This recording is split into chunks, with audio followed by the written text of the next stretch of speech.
Romania àti Bosnia Herzegovina.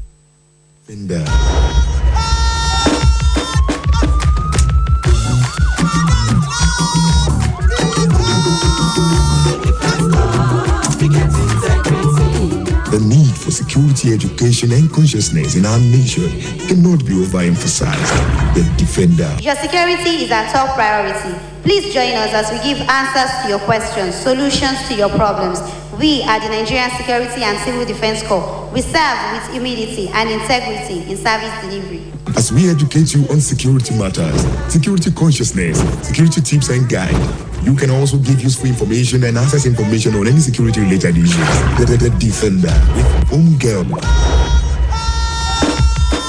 The Defender, powered by NSCBC, Osun State Command. I'm glad to know you're still with us on this program, The Defender on TV. I am your host, Kenny Adeke. And this morning we'll be looking at a very critical topic, because even the topic itself has to do with critical national assets and infrastructure. Láti jẹ́ wípé à ń dáàbòbò àwọn nǹkan ìjọba ní agbègbè wa. Some people even think that they can just vandalize those critical national assets anyhow. It's none of their business. Ṣùgbọ́n fẹ́ ò ní àárọ̀ ọjọ́ tí ò ní kí ni ojúṣe kí ni ipa tí ó yẹ kí èmi àti ẹ̀yin kó láti jẹ́ wípé a dáàbòbò àwọn nǹkan wọ̀nyí. And that is why I have in the studio this morning the head of department, Critical National Assets and Infrastructure of Nigeria Security and Civil Defense Corps, Osun State Command, and is no other person than Assistant Commandant of Corps, Abdulwaliu Abioye. You're welcome, sir. Good morning, you're welcome. Thank you very much. Thank you very much, sir. Sir, this morning we want to look at critical national assets, and your department is saddled with that responsibility of protecting the critical national asset. So, sir, I want you to first of all tell my viewers at home your major responsibilities in that department. What do you do? Thank you very much. First and foremost, I say good morning to you, all our viewers at home, offices, wherever you are. The major responsibility of the department, that is Critical National Assets and Infrastructure, is saddled with the responsibility of protecting all national assets of government, be it the federal, state, and local government. And such asset includes the following. We look at power and telecommunication, gas and oil industry. We look at hydrological dams, industries, and rest of the infrastructure, so that this facility, this asset are protected. They are source of our existence as far as Nigeria is concerned. If you look at the first major aspect of it, we talk about power and telecommunication. And this power is the source of development and also cover security of lives and properties. For instance, if you look at the power sector, we have what we call the power line. All this power line, it's very, very critical to our existence, and it has effect on life and property. For instance, those who are under this power line, they are at risk. So one of our major responsibilities is to see that people are not under this power line for their lives and security. And secondly, if all these assets were being vandalized, it's going to cost the federal government a lot of things. I look at the oils and gas industry, people vandalize this aspect by stealing some of this oil, which gives Nigeria a lot of revenue generation. And if this revenue generation has been cut off, it means it's going to have effect on our infrastructural development. Thank you very much, sir. Àwọn Yorùbá máa ń sọ̀rọ̀ kan pé ẹni tó sọ òyìnbó ní àná òun ló máa tú. Gbogbo nǹkan tí ẹ sọ sílẹ̀ yẹn fún àǹfààní àwọn èèyàn wa ńlé. Màá fẹ́ kẹ́ bá wa gé ní kéékèèké ní èdè Yorùbá láti jẹ́ kí àwọn náà kan máa fi okùn bá wa lọ bá ṣe ń sọ. Ẹ ṣe akí gbogbo ẹ̀yin olùwà nílé ní ọ́fíìsì àti ibikíbi tẹ́ bá wà. Ìdí pàtàkì tí wọ́n fi mú department ẹ̀ka yìí ní under Nigeria Security and Civil Defense Corps ni pé láti dáàbò bo àwọn nǹkan tó ṣe kókó tí ó jẹ́ nǹkan ní ìjọba yálà ní ìpínlẹ̀ ni tàbí ní ìbílẹ̀, láti lè dáàbò bo àwọn nǹkan yìí bíi kíni àwọn nǹkan tá à ń pè ní iná ẹ̀lẹ́tíríkì àti ẹ̀rọ ìbánisọ̀rọ̀, àwọn odò adágún tá a mọ̀ sí dams, àwọn industry, àwọn ọ̀pá epo tó gbé epo rọ̀bì tá a fi ń ṣọ̀rọ̀ lórílẹ̀‐èdè Nàìjíríà, a wà láti dáàbò bo àwọn nǹkan yìí. Bákan náà a wà láti dáàbò bo àwọn dúkìá àwọn ẹ̀mí àwọn aráàlú. Lápèjúwe tẹ́ bá wo àwọn ọ̀pá tó gbé iná tí a mọ̀ sí power line, ìjọba máa ń sọ fún wa pé ká má kọ́lé sábẹ́ àwọn nǹkan yìí torí ó ní ìpalára tó máa ṣe fún àwọn aráàlú, pàápàá jùlọ tíjì bá ń jà, tójò bá ń jà, àwọn nǹkan tí wọ́n ti ṣe létò pé ká má dédìí ẹ̀.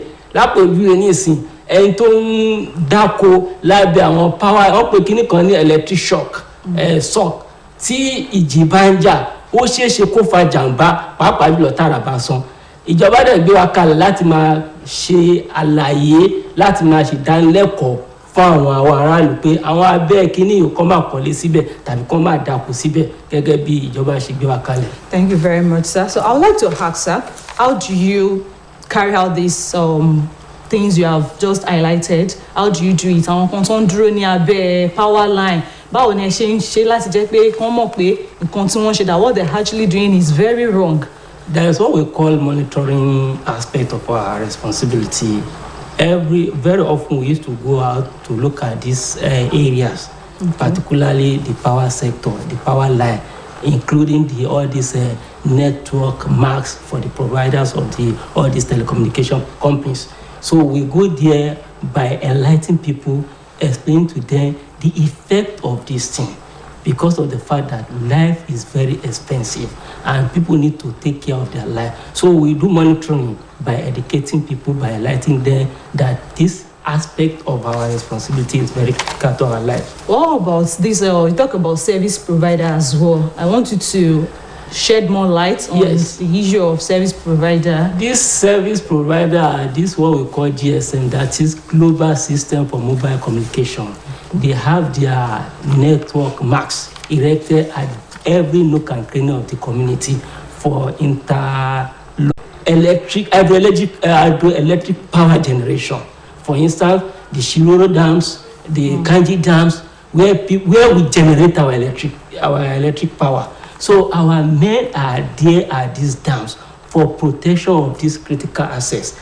If this national asset is being vandalized, there's going to be a serious problem in our system. For instance, we know the importance of dam. It's part of the water resources for the consumption of humanity. So we protect this area by looking at the entrance towards these dams, where not every Dick and Harry can just come to this facility, not for any other thing, for against vandalization, against poisons of these lives, aquatic animal in these dams. So this is one of our areas for functions too. Even I'm also looking at it from the area of economic effects, because there is no how it's not going to affect our economy. In a situation where the government is supposed to use a particular money to actually fix health sector, but such money will be channeled to what they have already vandalized. So I want you to also tell our viewers at home the economic effects. Yes, let me give a scenario like a father of a home who has a specific budget, monthly budget. For instance, a head of family is a husband, maybe he has 100,000 and he has allocated this money to certain area. For instance, he has just completed a water process in house. At the end of the day, the water process was being vandalized, either by stealing or by other things. It means the following month, he has to reallocate this money to put all these facilities in place, instead of using the money for another developmental project. The same is applicable to Nigeria. All these are our economic effect as a result of vandalization. It means that government will need to put this thing in place. But if you're able to protect this, government will channel that money for developmental project for our benefit as a citizen. Thank you very much, sir. What you just said now, I wanted to also repeat it in Yoruba. Okay. For our viewers at home, we have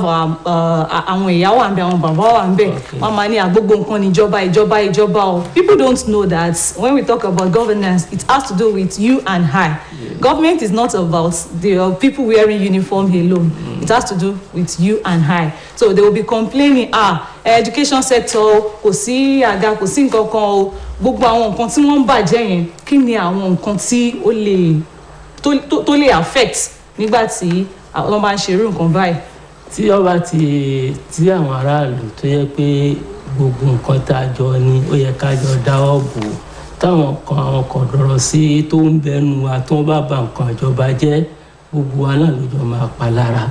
Lápèjúwe tíjọba bá ní pé lọ́dún yìí o àwọn ti fi iye kan lẹ̀ táwọn fẹ́ fi tún ojú ọ̀nà ṣe, àwọn fẹ́ fi ra oògùn sí hospital, nígbà tí àwọn nǹkan tó ń jẹ́ nǹkan tó fi ń ṣọ̀rọ̀ wọ́n wá bàjẹ́, ìjọba wà rówó ṣe.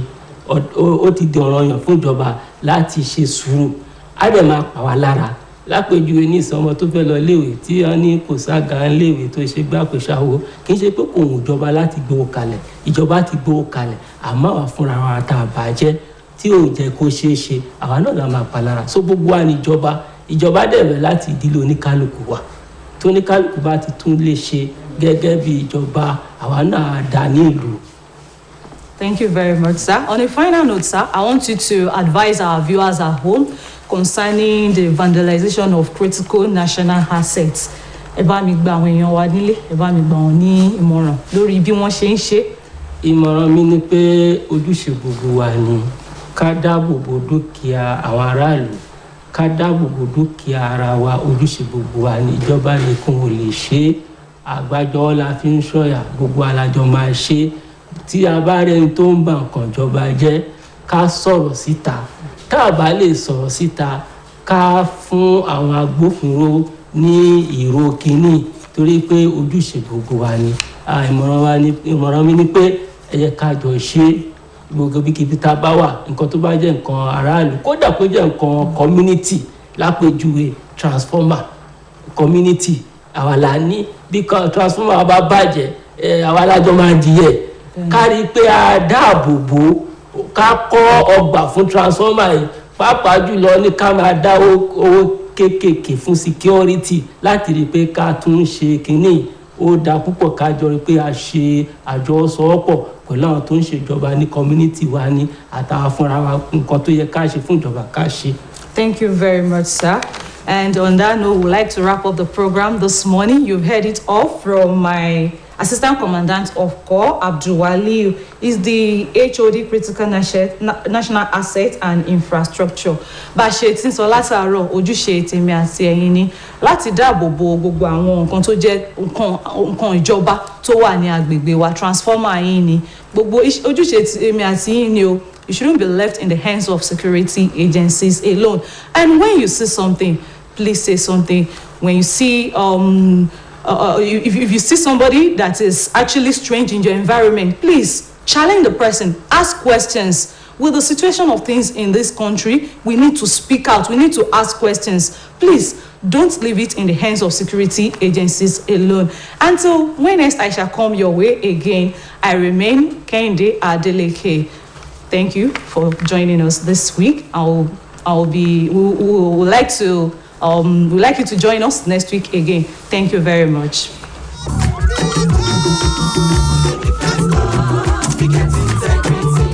The need for security education and consciousness in our nation cannot be overemphasized. The Defender. Your security is our top priority. Please join us as we give answers to your questions, solutions to your problems. We are the Nigerian Security and Civil Defense Corps. We serve with humility and integrity in service delivery. As we educate you on security matters, security consciousness, security tips and guide, you can also give useful information and access information on any security-related issues. The Defender with Home Girl.